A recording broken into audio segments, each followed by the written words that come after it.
Today's podcast is brought to you by Blue Canary. The bird has landed on beautiful Bainbridge Island, conveniently located at 499 Madison Avenue. ASE Master Technician Clint Ramsey brings over 15 years of experience, award-winning diagnostic skill, and a desire to reinvent the automotive repair experience. Schedule an appointment online at bluecanary.biz or call them today at 206-451-4220. I'm Maria Metzler, the Executive Director of Helpline House. The global pandemic has affected us all differently. If you or your neighbors need food assistance, mental health counseling, rental assistance, or Parks and Rec vouchers, please reach out. Helpline House can help in many ways. Find us on the web at helplinehouse.org. It's what we do. Neighbor helping neighbor.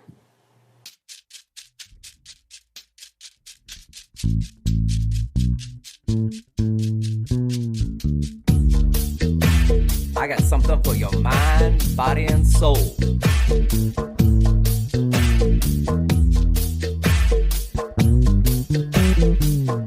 I got something for your mind, body, and soul.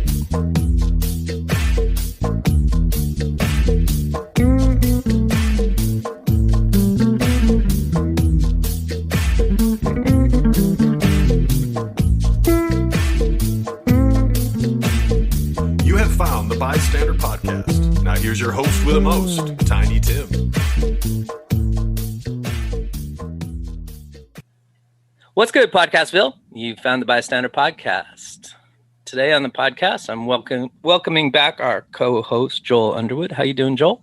How you doing, man? Good to see you. Good to see you as well. We also have the current mayor of Bainbridge Island, Rasham Nassar. How are you? Hello, I'm well, thank you. Thank you so much for having me. I'm excited to learn more about Palestine. Out of sight, out of mind, I think. I'm going to come up with a lot of dumb questions just because I don't have the context of what goes on in Israel and Palestine and with Hamas and all that stuff.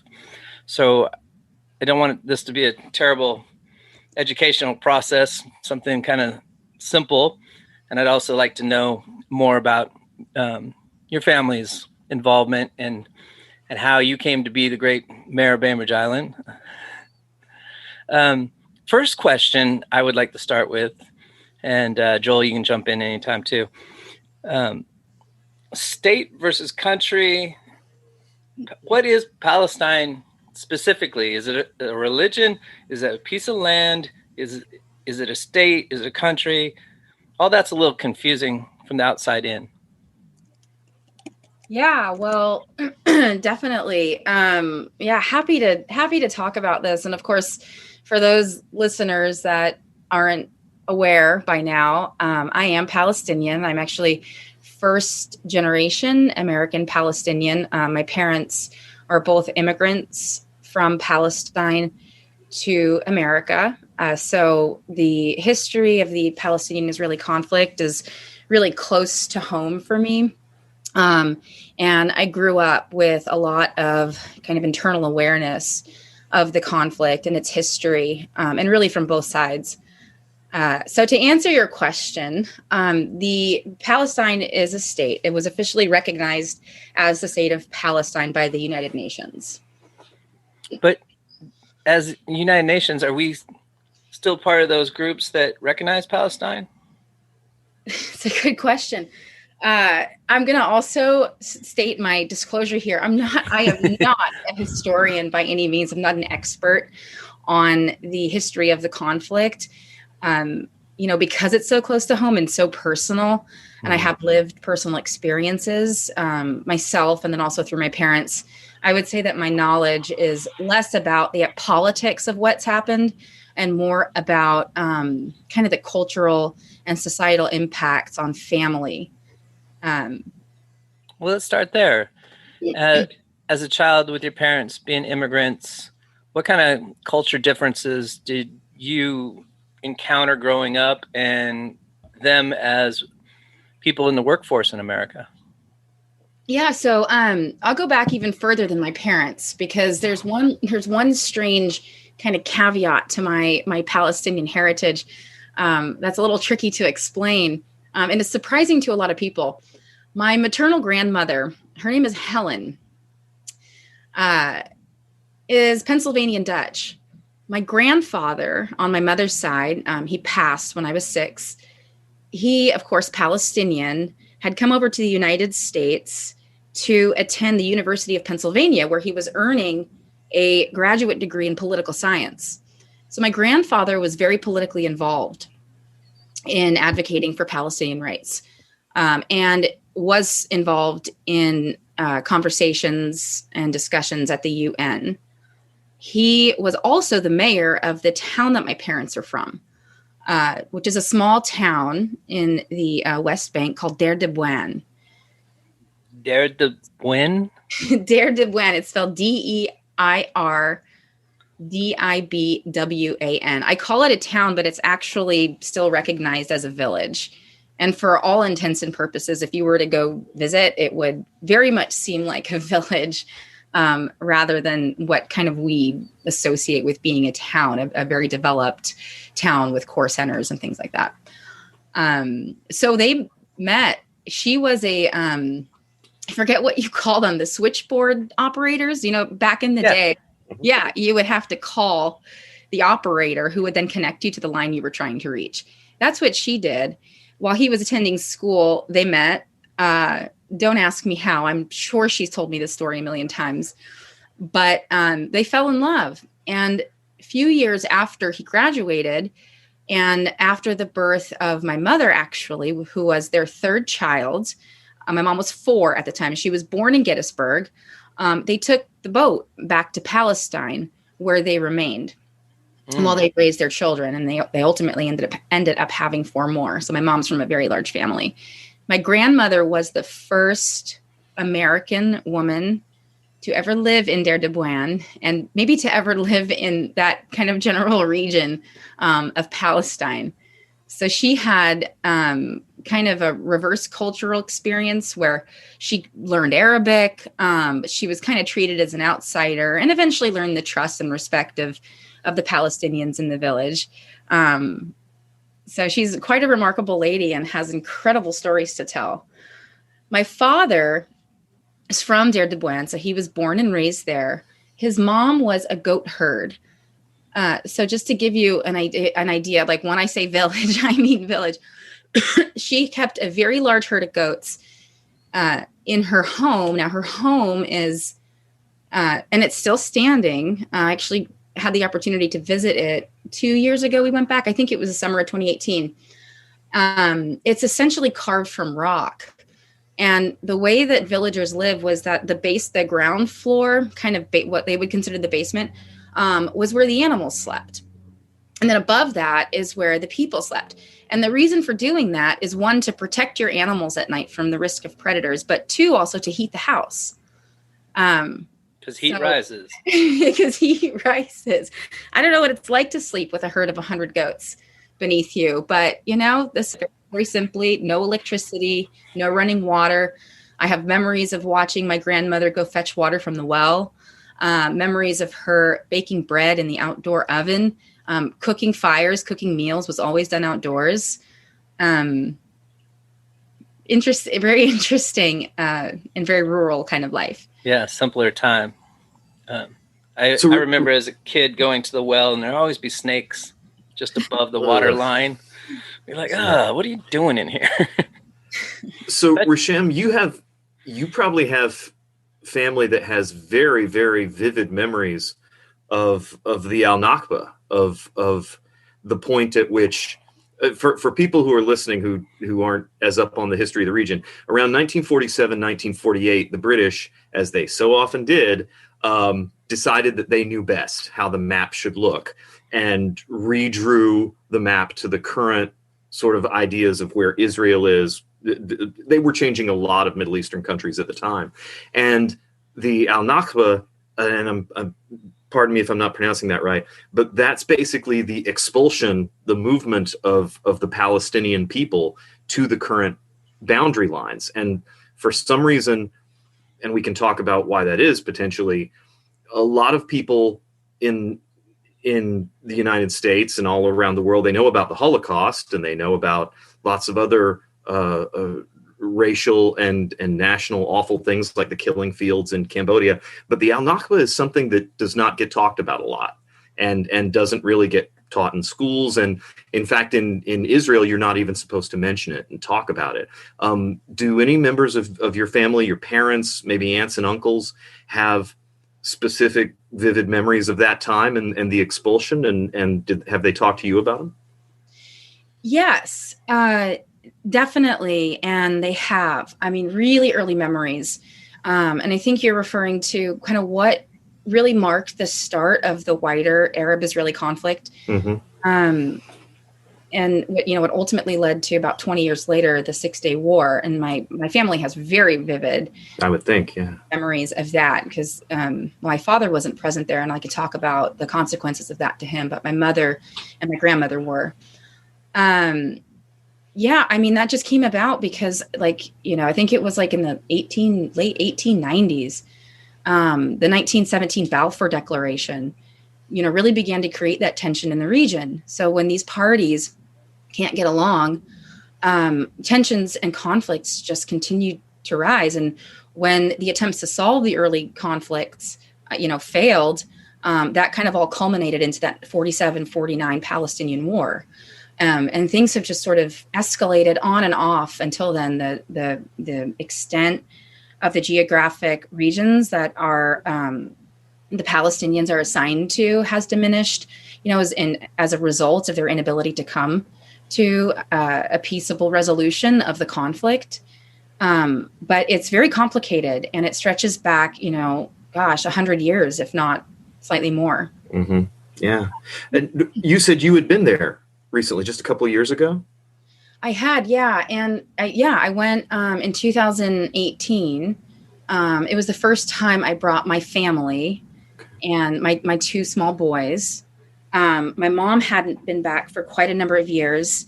It was really difficult to travel while Trump was president. There were some restrictions. There were some closures of Palestinian embassies in the U.S. that just kind of made things difficult and untenable. So we ended up being able to go. And I say that it's difficult because, and this goes back to the 6-Day War.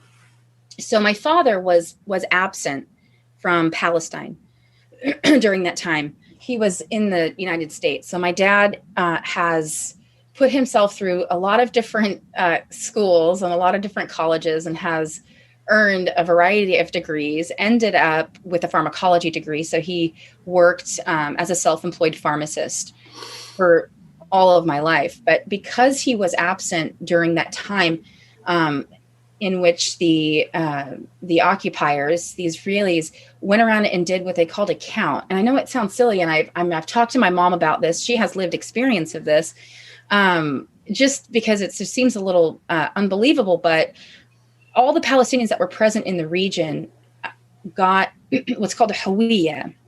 And that means that they have Palestinian citizenship. So my mom, because she was there and has Palestinian citizenship, she can go back to Palestine and live if she wanted. My dad was absent, so he did not get the same rights to Palestinian citizenship as my mother did. So when my father travels, he travels on his American passport, which gives him a 3-month visa to visit Palestine. And that was always a really sore spot for him and kind of led to now the more kind of personal consequences and repercussions for that immigrants face when they leave their home countries. They often feel kind of trapped between 2 worlds, or they don't really belong in one, but they can't go back to the other. And so when we travel, and I travel, my sister as well, we are considered under our mother. It's a maternal kind of process when it comes to visas and travel. So we're treated differently. For example, I was telling Tim a little while ago that we rent a car, but because we're Palestinian and considered Palestinian, even though we have American visas and we're American citizens, we can rent cars that have green license plates. Green license plates means that you can't go to the places where the blue license plates can go, which are the Israeli license plates. So there's a lot of kind of I don't say like elements of apartheid, just separation and between the two, Israeli and Palestinian. And then there's other things. When we're at the airport, I was separated from my husband and my kids. And I had to undergo a different, more kind of intense search of my suitcase and my belongings. And my sister actually entered into Palestine from Jordan. She was held up at the border for over 24 hours while they searched Facebook page and social media accounts and questioned her as to why she was visiting the state. Crazy. So I often think that the United States political system needs more than two parties. Is Israel a democracy like the United States? Netanyahu situation seems like there's three parties and they're going to split the duties between two. What kind of democracy is going on in Israel? Well, that's a really good question. Again, my disclaimer, I'm not an expert here. Right. I'm not. But I think that they have executive authority in the state of Israel. They've got a minister, kind of like the British organizational structure for their government, where they have the minister and the prime minister. I'm not so terribly familiar about the kind of the construct of their government. Nor am I familiar with Palestinians and how they govern. And there's just been so much change and flux. I remember back, in my early childhood, being able to recall that there was a very clear Palestinian leader, right, in Yasser Arafat, and he was the chairman of he was chairman of the Palestinian Liberation Organization. He was the prime Palestinian kind of political leader, and it's difficult to say that Palestine has been able to replace that level of leadership in recent years. And I think that's just owed to the intense and long and ongoing conflict in the region. All that aside, I am a firm believer in let's just all get along. Having been back there is certainly enough land for everyone to share. And I think a lot of what we're seeing in kind of the younger generation is a move towards that. Yeah. When I was at UC Berkeley, I was involved in an organization that was a blend of Jewish people, Israeli nationals, and Palestinians. And our prime focus was just kind of to talk about the conflict and just to start to create a culture of collaboration and bridging the gaps between the two societies. And we're starting to see a lot of that in the younger voices as they emerge, which is really hopeful and inspiring. Well, let's actually, if I could piggyback on that and ask, when Arafat and the PLO were even at their peak, even at his height of power, the complaint from a lot of people who were trying to broker peace in the region is we're not quite sure who to talk to because we don't know who can make agreements and keep them. Arafat would agree to this, and then, he couldn't either make his people listen or didn't have the authority to. And now we've got sort of an interesting situation with Hamas, where what's going on in the region is I think a lot of times mischaracterized as being Israel versus Palestine, when in fact, if you break it down, what we're really looking at is IDF versus Hamas. Do you think the average Palestinian citizen, either here in the United States or back there in the homeland, do they feel like Hamas speaks and acts for them? Or is Hamas something that they go, I don't know who these people are. They don't speak for me. They have their own agenda. How do you think they're looked at by the citizenry on the ground? I think is exactly what you just said. They don't relate to their platform or their actions or activities at all. Most people just want to live in peace, and most Palestinians would welcome an opportunity for collaborative settlement of this issue of it. You think about the choice between living in fear and living in this kind of holding on to or grasping of the past, wanting things to go back to the way they were. It's peace becomes the priority. Safety becomes the priority. A lot of Palestinians have left the region, come to the United States to work, and still kind of retain some connection to the homeland and maybe own a home there and go back over the summer.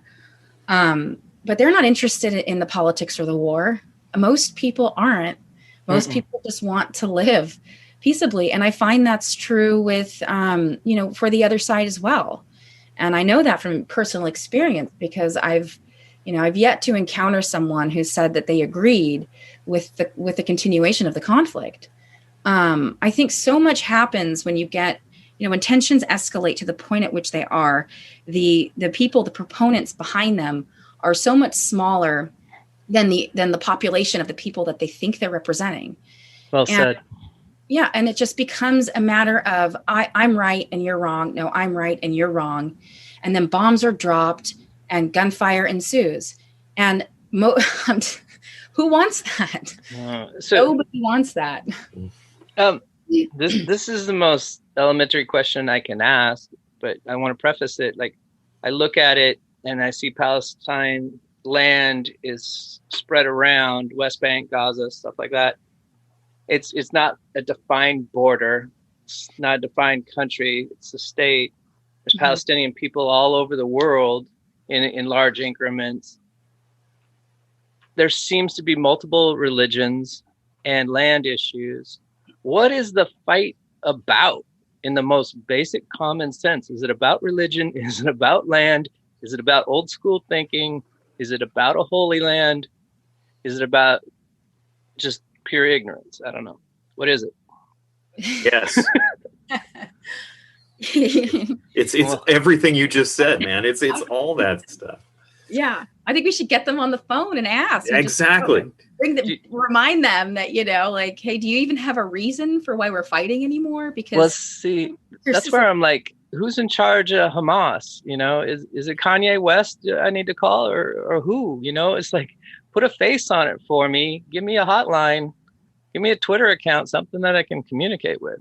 Well, but here's I think, and this is where I think it relates, Tim, to what we're seeing in our own country in some ways, very much or what the Irish are dealing with in Northern Ireland, or let's look at India, Pakistan, whatever it is.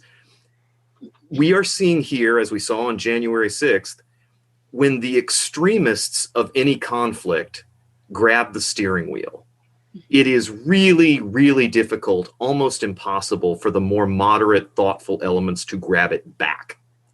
Because, no matter how extreme you are, you can count on the fact that there's somebody on the other side just as extreme as you.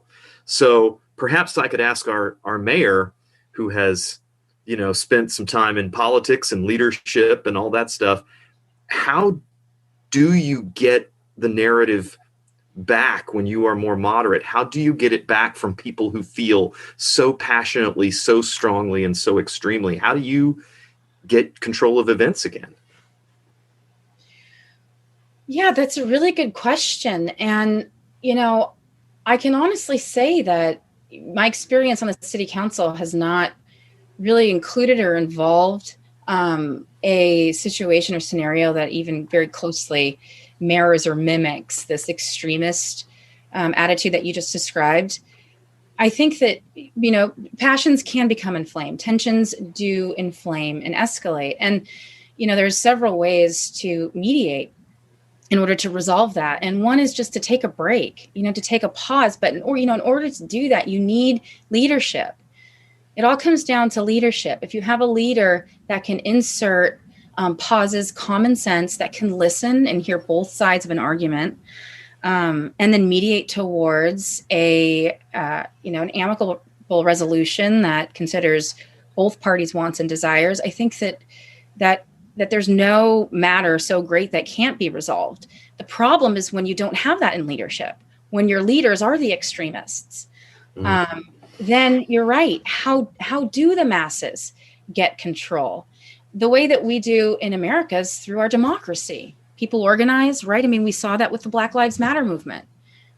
People rally, they get together. And by the sheer mass of volume and voice, people can move leaders to act on their behalf, or they can get them out of office and put someone else in their place. I think in other parts of the world where we just see these ongoing conflicts and these ongoing wars, they don't have the ability to do that because their structure is so fundamentally different, which is what makes our democracy, especially our local democracy, so great, because the power really truly is in the hands of the people if they choose to exercise it. Do you think America is contributing to the continuation of this issue in any fashion? Like, are that we supplying guns? Are we taking one side over the other? Are those type of issues prevalent?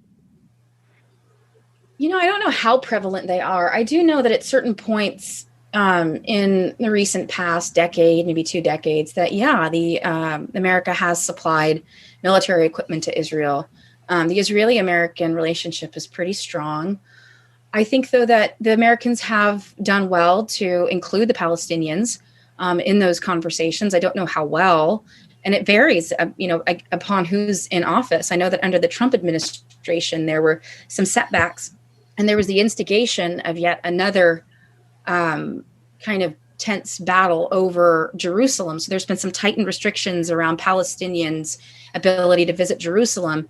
And there's some threat to the Dome of the Rock, which is the center, very, very valuable and in terms of its meaning to Palestinians and to Muslim Palestinians in particular, probably the most iconic structure in Palestine.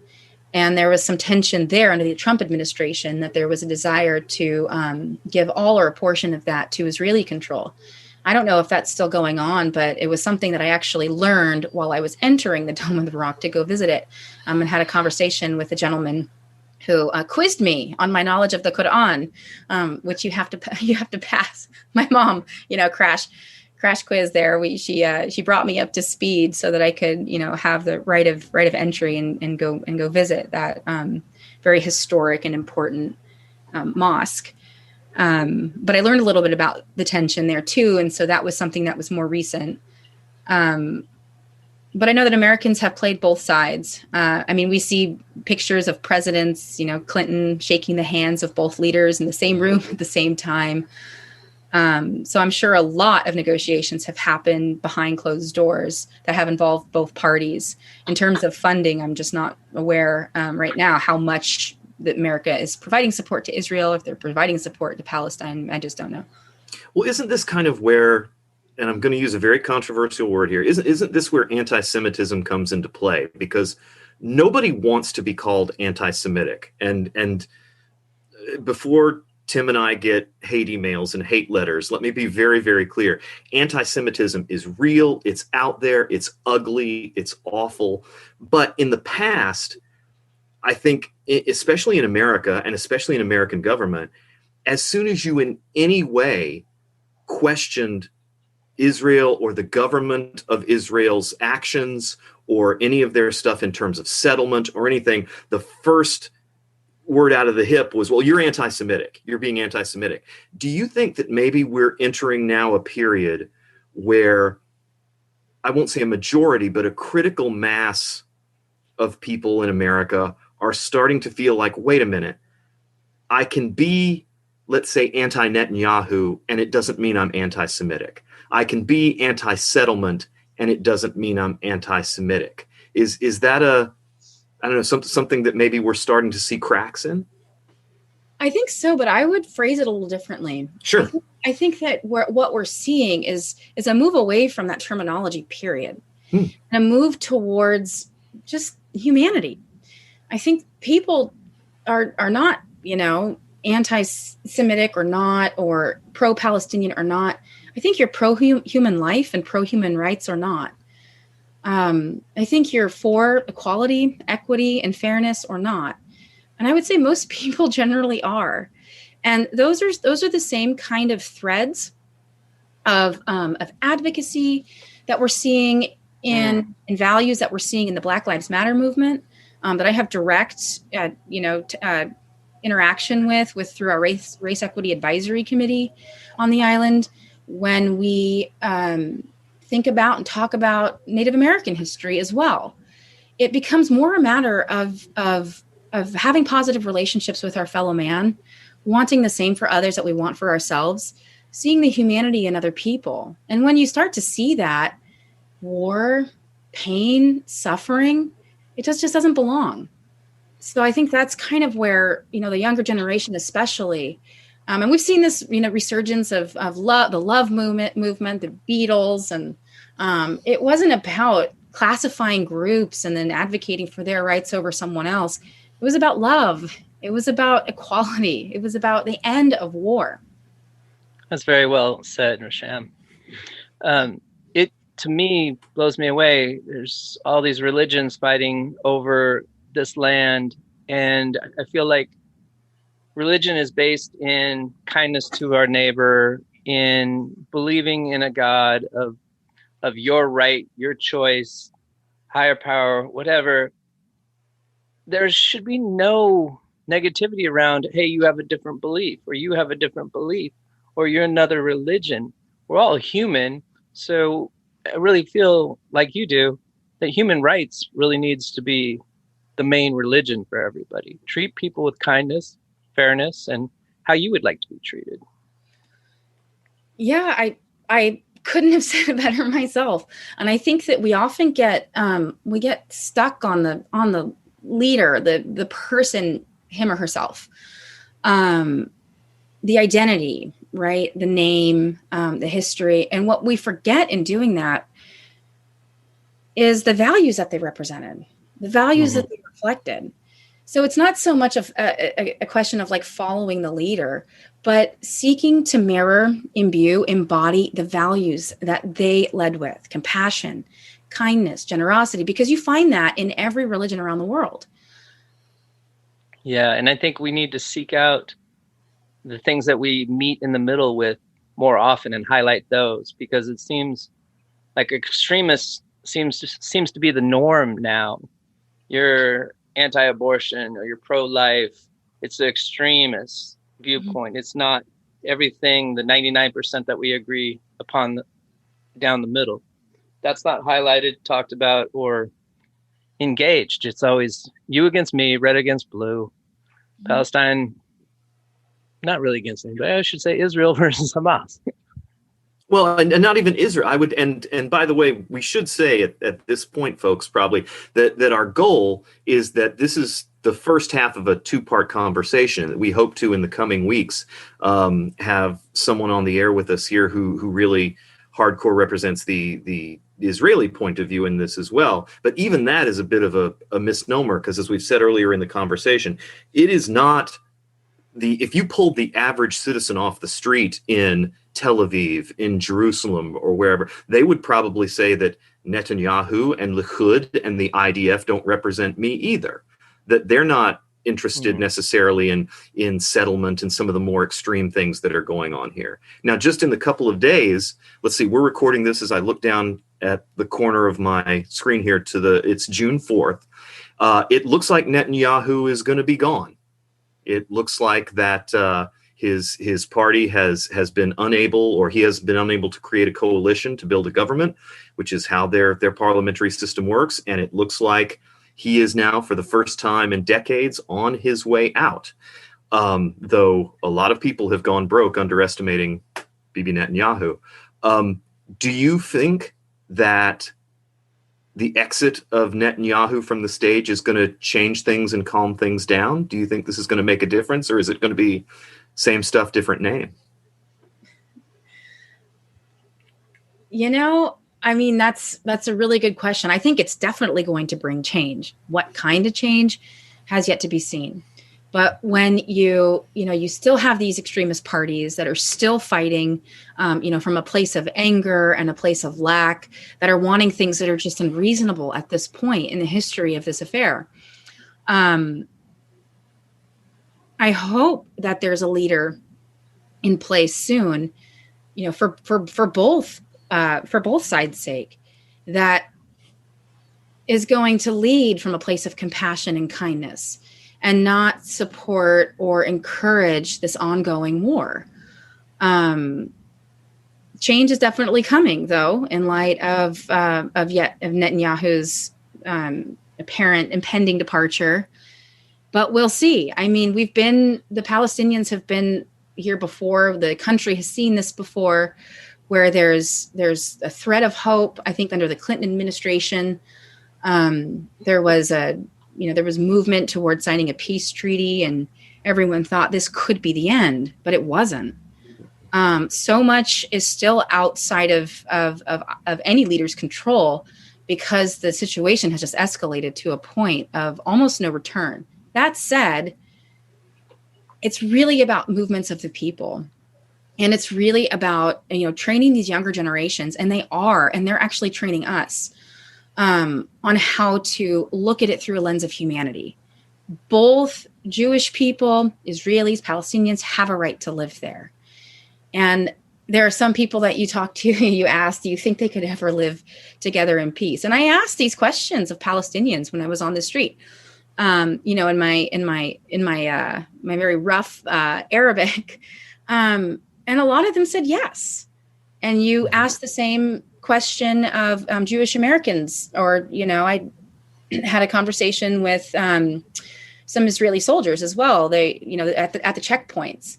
And they're younger. They're 18 to 20 something when they obligated to serve in the military. Mostly super friendly, very respectful. Yes, sir. No, sir. Yes, ma'am. No, ma'am. Incredibly polite. And I could just get the sense that they're living out this narrative that no one really agrees with. It's just been imposed upon them. So everyone is kind of acting the part.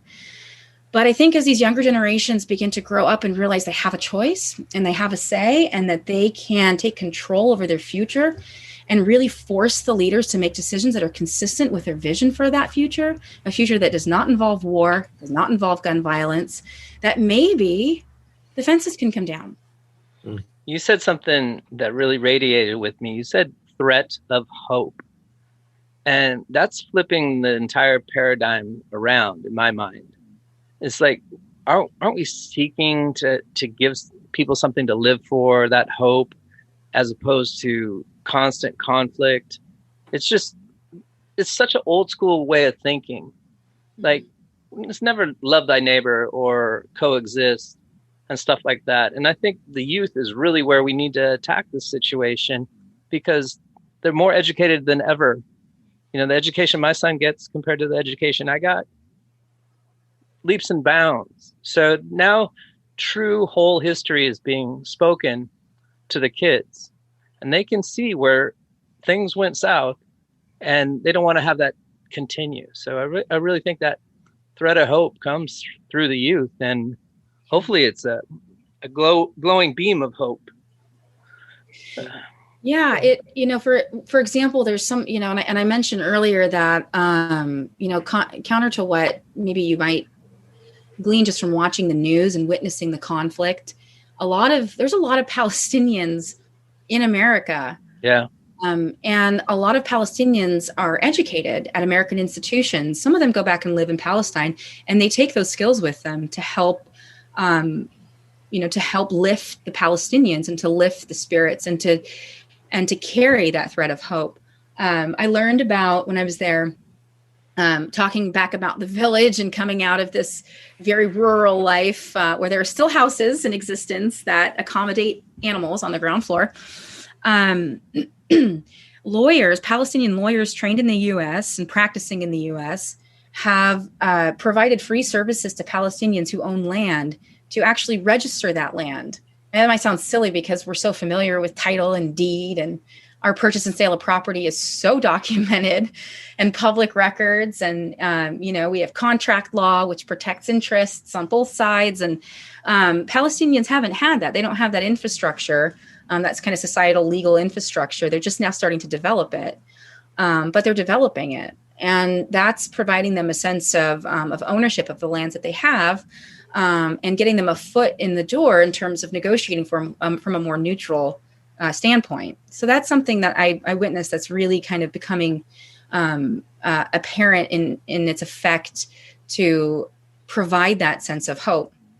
You can actually go into the mayor's office now in the Palestinian village and ask for aerial photography of a site, and they have it marked down. And this is like when my dad saw that, just in 2018, he couldn't believe it. His jaw dropped to the floor, because just decades prior, it was a book with pencil handwriting, and it said, this land belongs to this person. That was it.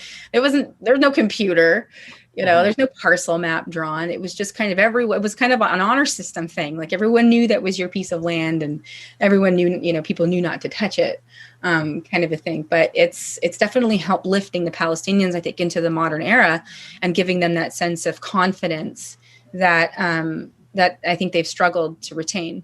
That seems like a very important step. Sorry if I cut you off there, Joel, but no. I don't understand the land taking. There seems to be some law in the books where if you were to leave and come back, I don't know the gist of it, but it seems like Palestinian people are being displaced from some of the land that they believe to know. Do either of you know what I'm talking about? Can either one of you pontificate on it? Well, first, yes. I mean, yes. The answer to your question is yes.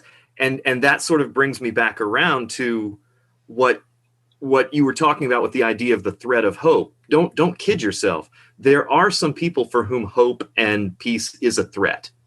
Any long going, look around the globe, any conflict that's been going on this long, that is still going on, it wouldn't be going on if there wasn't and sometimes it's a very small group, but if there weren't people who had something to gain by keeping it going. There are people whose power, whether it's the Hood or whoever, or maybe it's the Orange Order in England, whatever. Maybe it's America selling guns to all these. And exactly, it can be a financial gain. It can be a political power gain. It can be an aristocracy and caste system gain.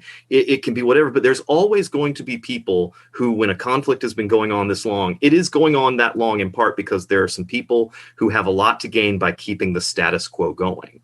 And I'm glad that Rasham has had terrific interactions with the IDF. I've had very different interactions in that I've had students who have left me and gone over there to be in the IDF as citizens and spend their couple years doing it, and who left me as, in my opinion, beautiful, wonderful, three-dimensional kids who have come back to visit me. This has happened on a couple separate occasions, and everything was going great until I asked the wrong questions about what was going on over there and heard incredible racist vitriol and language about Muslims and Arab citizens and Palestinians that I will not offend people by repeating here.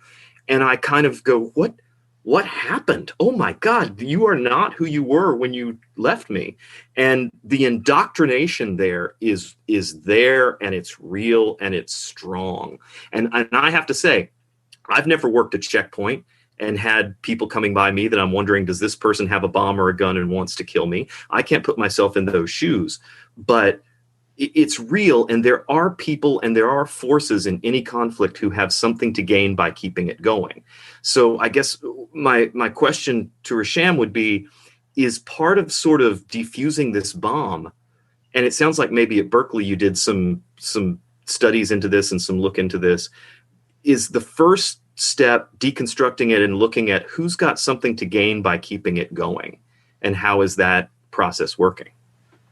Well, yes. And I mean, absolutely. There's always private interests involved, especially when you're talking about war. I mean, all war is for a reason, right? And there's usually someone who's a very small group of people or a corporation or some industry that stands to benefit from it.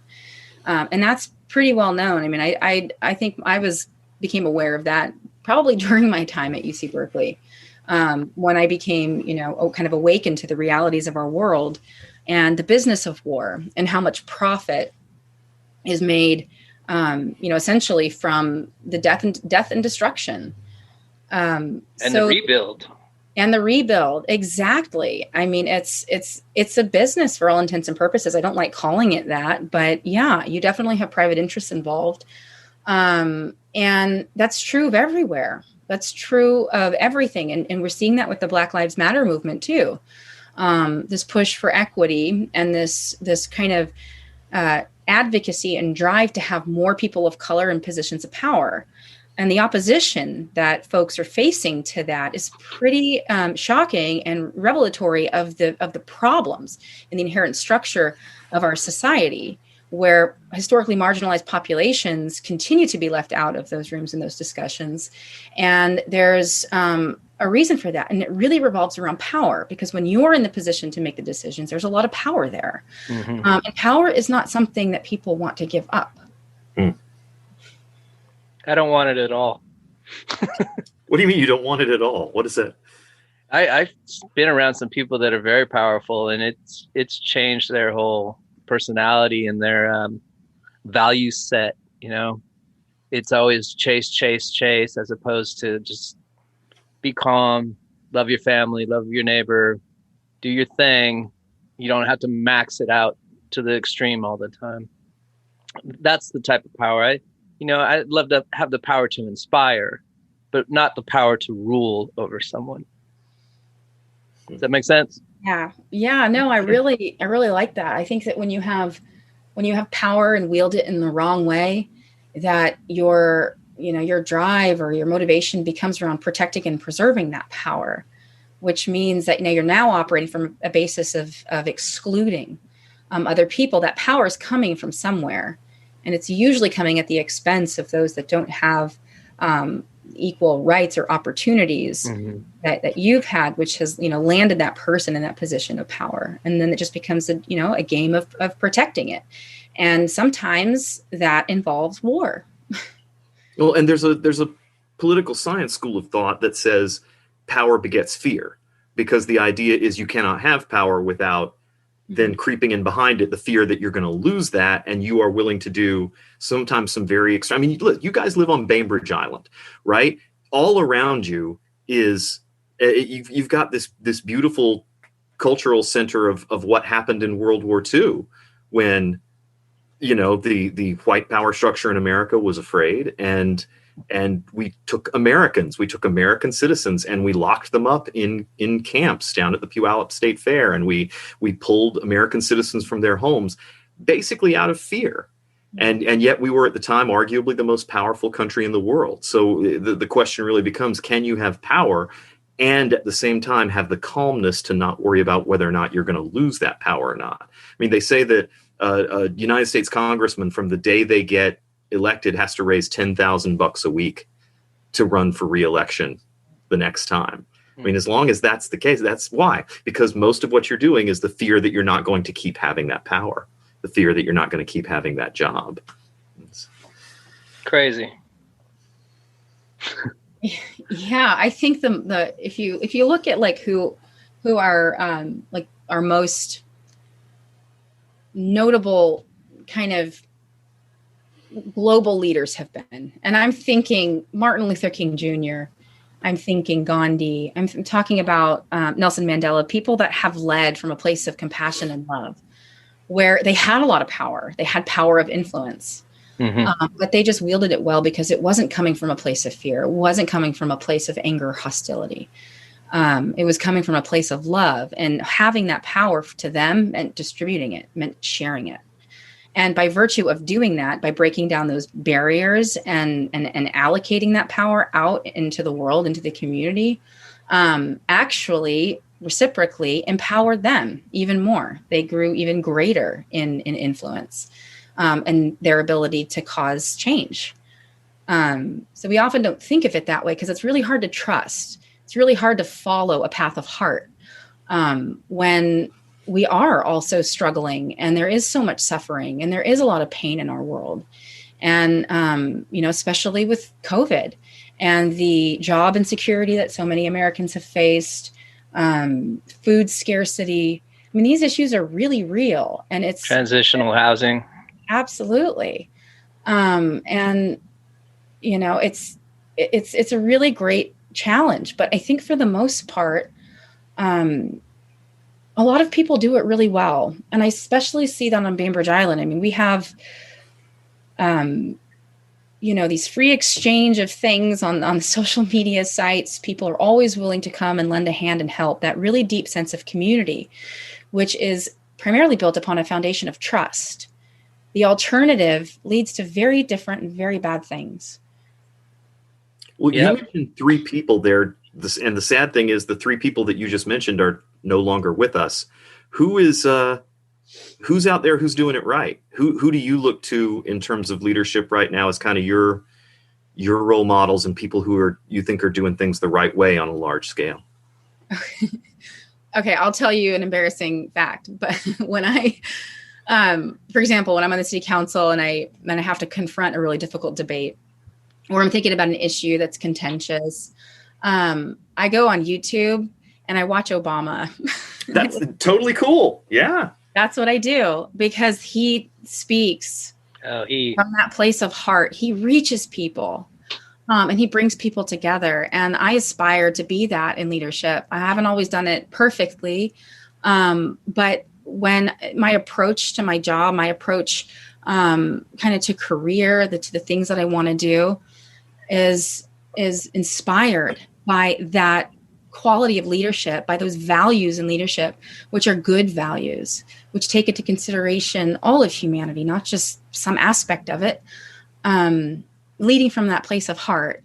So now you know that about me. That's totally cool. Are there women? Is there who Michelle from that side? I mean, Michelle. Some people might say that because it's true. Yeah. No, I love Michelle, but I mean, she's on my Mount Rushmore guest that I like the most.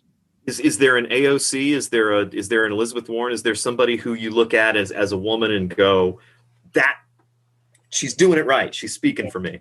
I got one answer if I can jump in because it's fresh in my mind. Is Amanda Gorman. Oh, she was great. The poet, the young poet. She radiates teachable moments for youth, I think. Her words are strong. Her delivery is powerful. But what she says is even better. And if you can glean the teachable moments from her public speaking, I think she can move mountains. Yeah. Well, again, my my easy answer was Michelle, but that was too easy. But I draw from a lot of women leaders, and especially women female politicians. Especially AOC, Elizabeth Warren. I watch them talk a lot and I listen to their strength, and I hear their angles and how they approach personal, discussions. I know AOC has been on the floor and talked about instances where she's felt discriminated against or targeted, has really represented herself well. And I think that a lot of women find support in watching her encounter the challenges of being a young female politician in a predominantly, male-dominated, white-dominated world. Elizabeth Warren is harsh. She has that ferocity that I think women need sometimes. We kind of all need that sometimes, especially when what you're fighting for is so good that you need a little bit of an element of strength. You need to exert that point because you believe in it so strongly, and you know that the majority of people believe in it so strongly too. So I borrow from a lot of women and leaders. I have people in my personal life. I have friends that have modeled, good qualities and leadership qualities, both in my personal life and then in my professional life as well. Employers, one, Laura Camp, she gave me my first job out of restaurant work, which was a really exciting and long overdue transition for me. I think it was 24, 25. And I started, getting out of that restaurant world and into something different is something that most cocktail waitresses and bartenders and servers that I worked with wanted to do, and they ended up being career waiters or waitresses. We always walk around, moaning and griping about our jobs. And I found a mentor in a woman whom I met through a yoga teacher training, who offered me a job managing her fitness studio because she saw something in me that I didn't even necessarily see in myself. So she helped develop some managerial skills in me, business skills, and modeled kind of a compassionate approach to business, which was really interesting. So pulling a lot of the things we talked about, kindness, compassion, into all relationships, including business ones. So she's a really important person in my life, and I still communicate with her. And if I have a tough question or I'm not quite sure how to tone a specific email that's a hard email, I rely on the people in my life that have historically served as mentors, as guides, to help advise me on that. So now we tie it all together. Watch how we do this. This is going to be a high degree of difficulty dive, but I think we can do it. If you look, and this is my personal soapbox, if you look at all these intractable things we're talking about around the world, things like Israel, Palestine, things like India, Pakistan, and what's going on in Ireland and all that, you see largely in control men. Mm-hmm. Do you think if in the Israeli-Palestinian situation, if we had more women at higher levels of government on both sides, and I'm not saying women can't be radicalized, women have been, women will be, do you think we would be looking at a better, more hopeful situation? Yes. Because I do. I think the more women, I think history is on my side when I say the more women you have in charge at higher levels of government, the more peaceful things are. Yeah. Tim, did you want to jump in there? Yeah. I want to say yes. I respect my wife. I respect my mother. There's a certain nurture to discipline ratio that men don't always give. So I think there's a good chance it's better for the future. I wouldn't say it's not. That's for sure. Well, I mean, it's a really interesting question. I think it's deserving of a whole other podcast. I'm happy to come back and have that conversation. We can talk about that. Because I'm a mom of 2 young boys. And I've read a lot of parenting books on boys and learn about their, how they learn differently and different brains. The brains are different, and there's some fundamental kind of biological differences between male and female. Absolutely. That are good to talk about, especially when we talk about who's better to be in power, women or men. I think the problem is not the gender of the person in charge. It's the quality of it. It's the quality. And I think that what we often see is that people who are attracted to positions of power want it for themselves. So what we have to do, female or male or, gender neutral, it really doesn't necessarily matter the person, but the intent behind the person, why they're seeking that position of power. What platform are they running on? Question them, find out, why is it that they want to serve? Why is it that they want to wield control? If their reasons are genuine, if they are truly interested in performing service in the interest of the community and not there for selfish personal reasons, then I think gender doesn't really matter because their intent is pure. Their heart is in the right place. That's really difficult to find because kind people, good people don't want the messy, kind of hurtful and very difficult life or consequences that come from being in a position of power. It's really hard to be in a public, to be in the view of the public, to be in a public role. It can get really personal. It can get really difficult. There's its own unique challenges, both political and then, professional consequences as well, potential personal consequences, impacts on family. And you can ask any council member. It's a really hard position to be in. And I can't imagine that difficulty only rises the higher up in office you go. And so finding people that are good, that have good intentions, that are pure of heart, that are really wanting to serve, to make the world a better place, that are ready to make, good on their promise to bring more equity, more fairness, more respect, more professionalism into our world, to give a voice to the people, to represent the values of the people, can be hard to do. But we're seeing that now.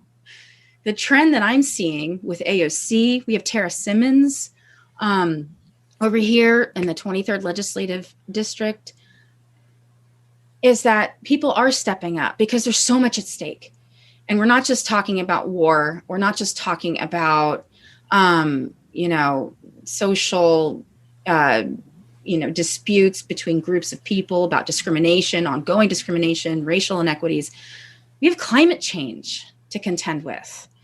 We have environmental toxicity that is becoming very real and very alive. We have concerns about water and water resources. These are all coming. These are all realities.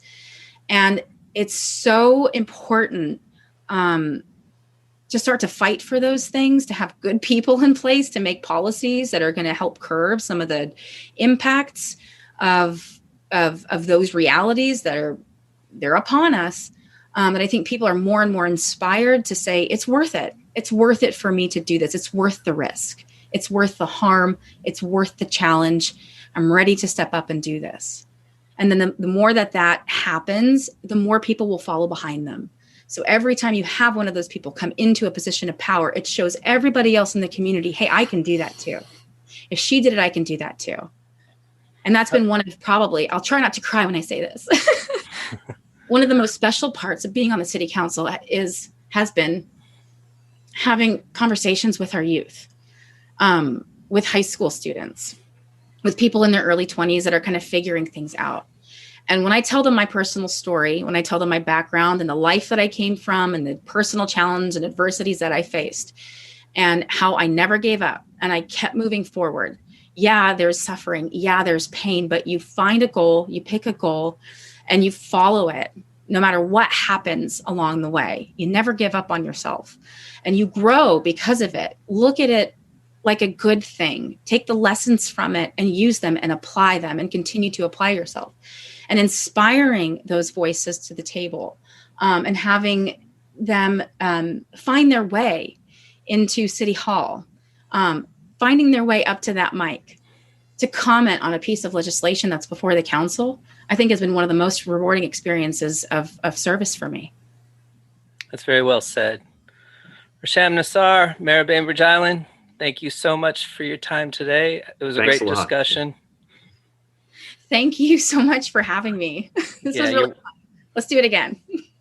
You bet. For sure. Joel Underwood, thank you for your time. Oh, it was great to be here, man.